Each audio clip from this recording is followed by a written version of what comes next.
హల్లెలూయా హల్లెలూయా హల్లెలూయా హల్లెలూయా. దేవునికి స్తోత్రం. మీకు అందరికీ కూడా నా యొక్క శుభాభివందనాలు తెలియజేస్తున్నాను. ప్రియ దేవుని సంగమ, అనుదిన ఆత్మీయ ఆహారముగా ఈరోజు దేవుని యొక్క వాక్యము లూకా సువార్త 22వ అధ్యాయము 46వ వాక్యము. మీరెందుకు నిద్రించుచున్నారు? శోధనలో ప్రవేశించకుండునట్లు లేచి ప్రార్థన చేయుడని వారితో చెప్పాను. హల్లెలూయా. దేవునికి స్తోత్ర. యేసుక్రీస్తు వారు అప్పగించబడే ఆ రోజు రాత్రి యేసయ్య చాలా వేదన పడుతూ చాలా ప్రార్థన భారం కలిగి ప్రార్థన చేస్తాడు.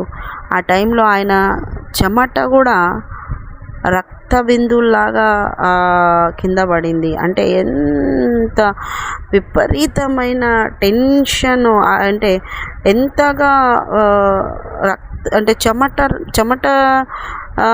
చెమట వచ్చే చిన్న ఇక స్కిన్ పైన ఉండే గ్రంథుల నుండి బ్లడ్ వచ్చేసింది. అంటే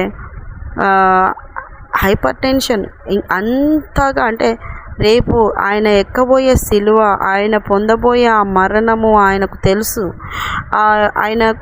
ఆయన మరణమును చూస్తున్నాడు ముందుగానే.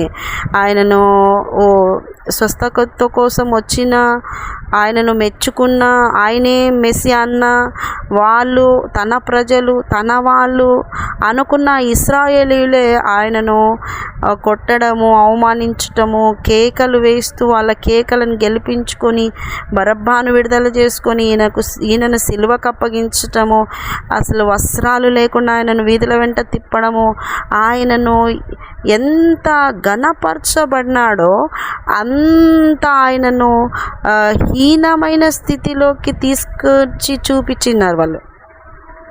అది అంతా కూడా ముందే దేవునికి యేసయ్య క్రీస్తు వారికి కనిపిస్తూ ఉంది. అదంతా రేపు పొందబోయే అదంతా ఆ శ్రమ, అదే దాన్నే ఆ శ్రమనే ఆ యొక్క సిలువ మార్గము, ఆయనను కొట్టడం, ముళ్ళ కిరీటం పెట్టడము, ఆయనను కొరడాలతో వీపుల మీద దున్నటము, రక్తమయమైపోవటము, ఈడ్చుకుంటూ ముళ్ళ కిరీటము, ఇలా అంతా కూడా యేసుక్రీస్తు వారికి ముందుగానే అంతా ఆ శ్రమ, ఆ బాధ కూడా అదంతా కూడా ఆయన కళ్ళకు కనిపిస్తూ ఉంది. అటువంటి పరిస్థితులలో ఆయన ఆ బాధతో, వేదనతో రేపు నేను వెళ్ళే పరిస్థితులన్నీ నా కళ్ళ ముందర కనిపిస్తూ ఉన్నాయి. మనకైతే తెలియదమ్మా, అది లేదు. నెక్స్ట్ సెకండ్ ఏమవుతుందో నీకు నాకు తెలియదు. కానీ యేసుక్రీస్తు వారికి మొత్తము ఆయన జీవితము మరియమ్మ కడుపులో పడడము నుండి స్టార్ట్.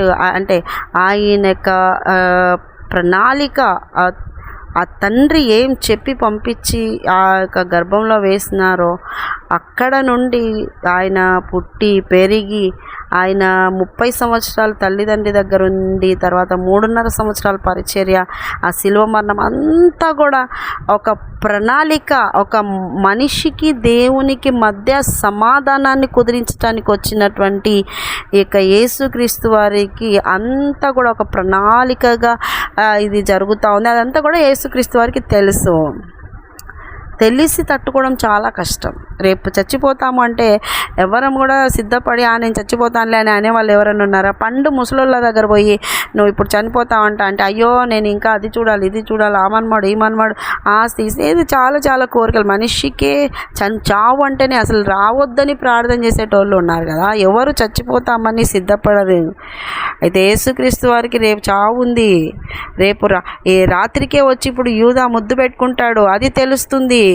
ఆయన ముద్దు పెట్టుకొని కపటమైన ముద్దు పెట్టి అప్పగించేది ఉంది. డబ్బులకు అమ్ముకున్నాడు, అదంతా తెలుసు.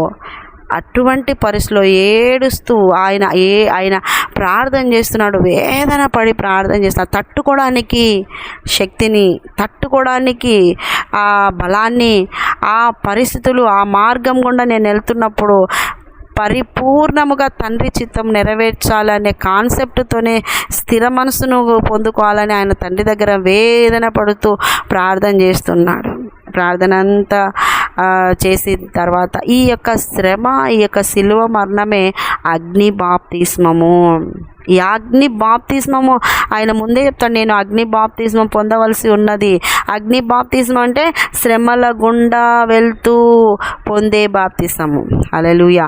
అయితే యేసుక్రీస్తు వారు అలా ప్రార్థన చేసి వచ్చి చూస్తే శిష్యులందరూ కూడా నిద్రిస్తూ ఉన్నారు. వాళ్ళు నిద్రిస్తున్నారు.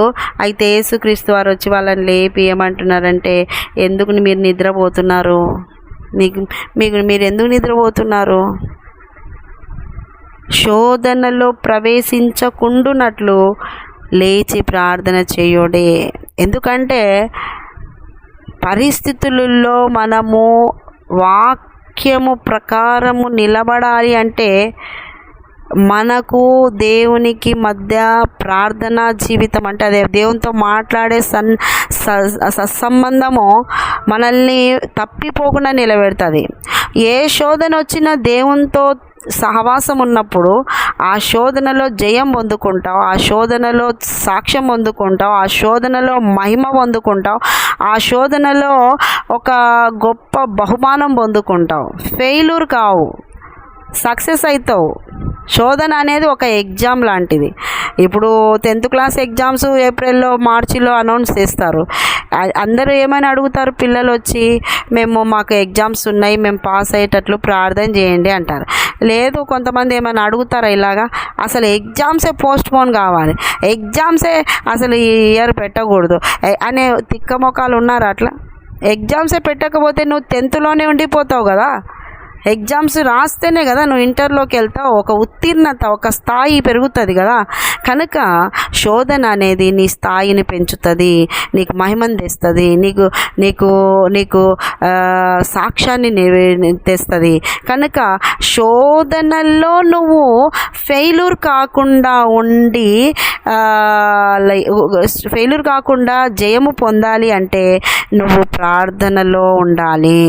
నువ్వు లేచి ప్రార్థన చేయండి అని చూడండి. ఆ మాట చెప్తాడు. ఆ తర్వాత వెంటనే ఇస్కరియోతు వస్తాడు, ముద్దు పెడతాడు, అప్పగిస్తాడు. తర్వాత పేతురు దుడుకుగా ఉంటాడు. వెంటనే కత్తి తీసుకొని ఆ సైన్యాధిపతి ఎవరో పట్టుకోవడానికి వచ్చిన ఆయన చెవి నరుకుతాడు. ఆ తర్వాత మళ్ళీ దేవుడు అడుస్తారు, కత్తి తీసి నీ ఊరలో పెట్టు అని అంటాడు. ఆ తర్వాత మళ్ళీ 3 సార్లు ఆయన బొంకుతాడు, యేసుక్రీస్తు అంటే నాకు ఎవరో తెలియదని. పేతురు ఎందుకు ఇలా శోధనలో ఫెయిల్ అయినాడు అంటే ప్రార్థన లేదు, ప్రార్థన లేకపోవడం, తండ్రితో సహవాసంలో లేకపోవడం వల్ల ఆయన పడిపోవడం అనేది జరిగిపోయింది. అయినా ఆయన చాలా పశ్చాత్తాపడి తిరిగి సమాధానపడి దేవుణ్ణి యేసుక్రీస్తుతో మళ్ళీ ఐక్యపరచబడతాడు. దేవుని బిడ్డలారా, ఈ రోజున ప్రతి వ్యక్తికి శోధనలు ఉంటాయి. శోధన రావద్దని ప్రార్థన చేయొద్దు. శోధనలు వచ్చినప్పుడు నేను నిలబడాలి, నేను వాక్య ప్రకారంగా నిలబడాలి, వాక్య ప్రకారంగా జయించాలి, వాక్య ప్రకారంగా నేను దేవునికి మహిమ తేవాలి, సాక్ష్యంగా నిలబడాలి, అనేక మందికి సాక్ష్యంగా నేను ఒక దీపస్తంభంలాగా ఉండాలి అని నువ్వు కోరుకో.